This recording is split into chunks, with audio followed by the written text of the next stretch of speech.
کیا آپ نے کبھی سوچا ہے کہ ایک یہودی نے پیاری نبی کریم صلی اللہ علیہ وسلم کو کیوں باندھ دیا؟ کیا کوئی جنگ ہوئی تھی؟ کیا نبی کریم صلی اللہ علیہ وسلم کو خطرہ تھا؟ یا پھر یہ ایک عظیم معجزے کا آغاز تھا؟ آج ہم جانیں گے وہ حیران کن واقعہ جس میں ایک ہرن، ایک شکاری اور نبی رحمت صلی اللہ علیہ وسلم سب ایک ساتھ نظر آتے ہیں۔ یہ واقعہ حضور نبی کریم صلی اللہ علیہ وآلہ وسلم کے زمانے کا ہے، جب ایک یہودی شکاری جنگل میں ہرن کا شکار کر رہا تھا۔ اچانک ایک ہرن اس کے جال میں پھنس گئی اور وہ اسے باندھ کر لے جانے لگا۔ اسی وقت نبی کریم صلی اللہ علیہ وآلہ وسلم اس مقام پر پہنچے۔ اسی ہی نبی کریم صلی اللہ علیہ وسلم وہاں تشریف لائے۔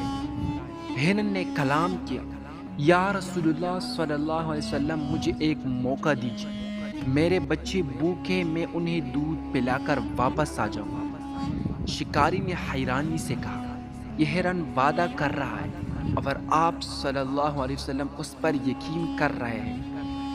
نبی کریم صلی اللہ علیہ وسلم نے فرمایا، اگر یہ واپس نہ آئے تو میں خود اس کی جگہ باندھ رہا ہوں۔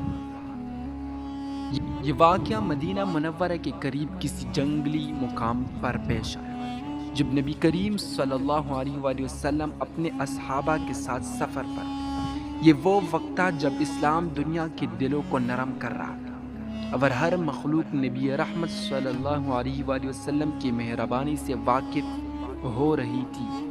جنگل کا وہ علاقہ آج بھی مسلمانوں کے لیے باعث عقیدت ہے۔ کہا جاتا ہے کہ اس مقام پر بعد میں لوگ جمع ہو کر دعا مانگتے اور اس واقعے کو یاد کرتے۔ یہ ظاہر کرتا ہے کہ نبی کریم صلی اللہ علیہ وسلم کی رحمت صرف انسانوں کے لیے نہیں بلکہ پوری کائنات کے لیے تھی۔ نبی کریم صلی اللہ علیہ وسلم نے ہرن کو جانے دیا اور خود اس کی جگہ بیٹھ گئے۔ شکاری اور لوگ حیران تھے، لیکن تھوڑی ہی دیر میں ہرن اپنے بچوں کو دودھ پلا کر لوٹ آیا۔ یہ دیکھ کر شکاری کا دل بدل گیا۔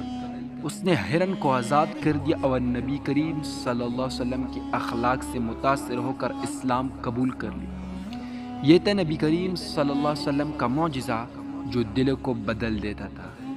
دوستو، کیا ہم بھی نبی کریم صلی اللہ علیہ وسلم کی طرح ہر مخلوق کے ساتھ محبت اور رحمت کا برتاؤ کرتے ہیں؟